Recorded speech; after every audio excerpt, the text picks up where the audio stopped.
बाबू ने तो कंस से बड़ी बड़ी कांड कर दिया। तो फ्रेंड, ये बाबू वो है जिसको बाबू बाबू बाबू कहते कहते सचिता की मुंह नहीं थकती थी। वहीं ये बाबू है जो कंस से भी बड़ा कांड कर दिए हैं। तो ये कौन सा बाबू है, आप लोग को इस वीडियो में इस बाबू का पूरा सच्चाई मैं दिखाना चाहूँगी आप लोग को। तो पूरे लास्ट तक देखिए, फिर पता चलेगा ये बाबू क्या है, बाबू का शब्द क्या होता है। तो हेलो फ्रेंड्स, मैं हूँ पारो और स्वागत करती हूँ आपको टैलेंट पारो में। तो फ्रेंड, आज मैं बात कर रही हूँ रंजना, प्रिंस, मनीषा, सचिन और सचिता। जैसे आप लोग जानते हैं, अप्सरा मम की 3 बच्चे हैं, जिसमें रंजना, प्रिंस, मियाँ बीबी है, सचिन, मनीषा मियाँ बीबी है और सचिता बेटी है। तो ये सचिता ने जो राज खोला है ना, यूट्यूब झकझोर गया है। बहुत ज़्यादा लोग डिप्रेशन में हैं। ये क्या है, जैसे सचिता ने बताया है कि अभी रंजना को 6 महीना तक नहीं हुआ था आए हुए, तब तक रंजना ने अपने घर में रहने वाले कुत्ता को उसके बेटे से कंपेयर किया और बोला कि इसको प्यार, मेरे पति कुत्ता से बहुत प्यार करते हैं, आपके बच्चे से ज़्यादा कुत्ता से प्यार करते हैं। तो मैं पूछती हूँ, कंस भी था ना, कंस भी था। आप लोग जरूर कमेंट कीजिएगा, ये कंस से बढ़ के हैं या कंस है। जो मैं बातें आप लोग को बोलना जा रही हूँ, सुन के आप लोग कमेंट कीजिएगा। कंस भी था ना, तो अपना भाई नहीं था, अपना भाई नहीं था, वो भी सौतेला भाई था। यहाँ तो तुम अपने हो, डायन भी ना 10 अपने घर छोड़ के ही किसी को करती है। डायन होती है ना, अपने घर छोड़ देती है, फिर किसी को टारगेट करती है।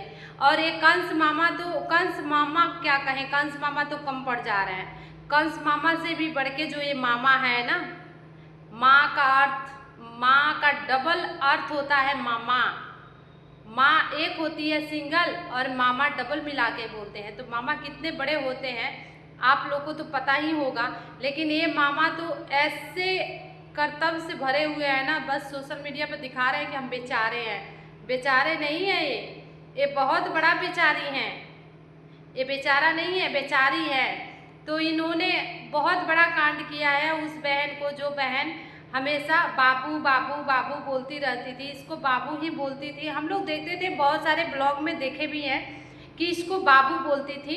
और बाबू इतना प्यार, मतलब बहुत ज़्यादा छोटा था करके तो प्यार मिलता ही है। छोटे बच्चों को तो हर कोई प्यार करता है, सबको पता होगा, क्योंकि सबके घर में बच्चे हैं तो सबको पता है कि छोटा बेटा या बेटी हो, कोई भी हो, बहुत ज़्यादा लाड प्यार मिलता है।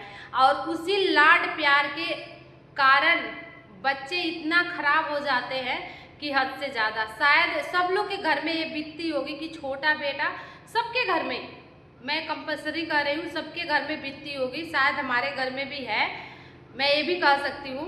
छोटे बेटा हो या बेटी हो, जिसको लाड प्यार बहुत ज़्यादा दिया जाता है, वो बहुत ज़्यादा बिगड़ जाते हैं। और बिगड़ने के मूड में आके वो पता नहीं कब क्या कह जाते हैं, किसी को आइडिया नहीं होती है। यही हाल अप्सरा मम की घर में है। छोटा बेटा को बहुत प्यार, हद से ज़्यादा प्यार मिला। उसी प्यार में पागल होके आज प्रिंस अपने परिवार को परिवार समझ रहा है, अपने बीवी को बीवी समझ रहा है, अपने बच्ची को राधा रानी समझ रहा है, अपने ही माँ को दुश्मन समझ रहा है, अपने ही बहन को, भाभी भैया को तो मैं बात नहीं करूँगी, भाभी भैया गए बाढ़ में, क्योंकि भाभी भैया का कोई रोल ही नहीं होता है भाई। भाभी भैया की कोई रोल नहीं होता है, कोई भी नहीं रखता है भाभी भैया का रिस्पेक्ट, कोई नहीं करता है धरती पे। तो भाभी भैया की बात हटाओ, मैं माँ की बात कर रही हूँ। अपने ही माँ के दुश्मन समझ रहा है, अपनी बहन को डायन समझ रहा है। तो मैं बता दूँ तुमसे भाई, अपना खून अपना ही होता है, और ना ही माँ डायन होती है, दुश्मन होती है, ना बहन कभी डायन होती है।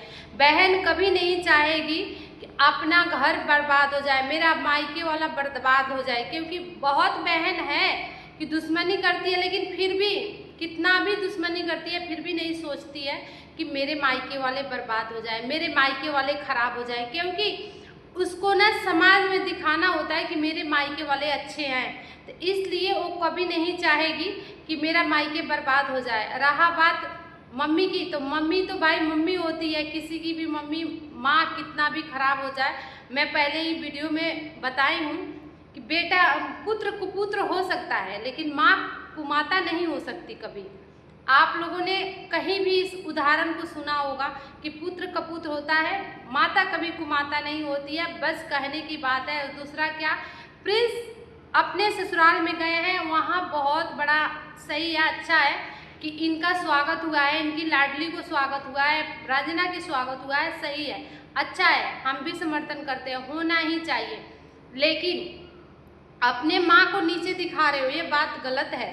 क्योंकि मैं रंजना से बोल रही हूँ और प्रिंस से भी बोल रही हूँ। प्रिंस तो ठीक है 2-4 दिन के लिए मेहमान है, वो तो फिर आ जाएगा, लेकिन रंजना उसी मायके में अगर तुम 2 महीने रह के दिखाओ, तुम्हारा कदर कम नहीं हो गया तो कह देना कोई कह रहा था।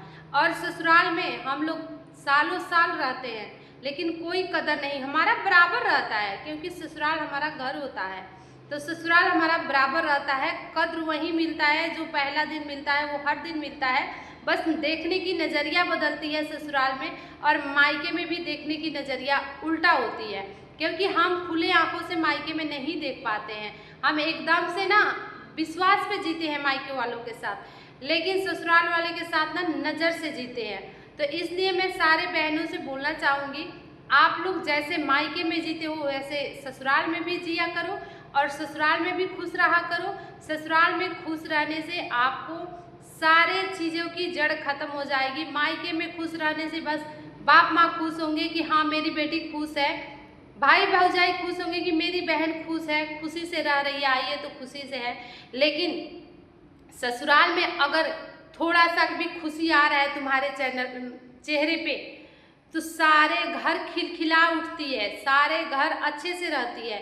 तो मैं बार बार कहती हूँ कि ससुराल में खुशी से रहो, मायके की खुशी मायने नहीं रखता, ससुराल की खुशी सबसे बड़ी खुशी होती है। क्योंकि कहते हैं ना, नैहर 9 दिन और ससुराल 100 दिन। आप लोग सुने हैं, नैहर 9 दिन और ससुराल 100 दिन का होता है। तो इसलिए मैं आप लोगों से कहना चाहूँगी कि नैहर के चक्कर में ना पड़े, कोई भी हो मायके के चक्कर में ना पड़े, अपना ससुराल पर ध्यान दे और अपना ससुराल में अच्छे से रहे। और ये भाई बहुत ससुराल वाले के मुड़ी पे कूद रहे हैं कि हम सर पे हैं, हम यहाँ हैं वहाँ हैं, तो भाई ससुराल वाले काम नहीं आते हैं, जब आता है तो अपना खून ही काम में आते हैं। और हर जगह ससुराल वाले खड़ा नहीं मिलते हैं, क्योंकि उनका भी परिवार होता है, उनका भी फैमिली होता है, उनका भी सारा चीज़ होता है, सारा दुनिया होता है। तो इसलिए प्लीज़ मैं तुमसे कहना चाहती हूँ कि प्लीज़ अपने ससुराल के चक्कर छोड़ के अपने घर पे ध्यान दो, तुम अब बहुत आगे जाओगे। अगर घर से इतने बगावत कर रहे हो ना, तो तुम गिरोगे ना, तो फिर उठने का सहूर नहीं रहेगा। ऐसे माँ और ऐसे बहन को रुला रहे हो ना, रुला के तुम्हें खुशी मिल रही है ना, तो खुशी ऐसे मातम में बदलेगी कि तुम्हें आइडिया नहीं होगा। तो अभी से सुधर जाओ और अपना परिवार देखो। क्या ये चक्कर में पड़े हो, कंट्रोवर्सी क्या चक्कर में पड़े हो? ऐसे मत करो और सुधर जाओ। बाकी सब तो ऑडियंस देख ही रहे हैं, सबकी वीडियो देख रहे हैं, मुझे एक रिएक्शन देना है, समझाना है, मेरा बात से किसी को अच्छा लगे, इसके लिए मैं वीडियो बना देती हूँ। बट आप लोग को अच्छा लगता है तो ऐसे ही प्यार बनाए रखें, और इन लोगों का थोड़ा सा आप लोग हो सके तो कमेंट में समझाएं। फिर मिलते हैं एक नए वीडियो के साथ, तब तक के लिए bye bye. Thank you so much friend, bye bye, Radhe Radhe.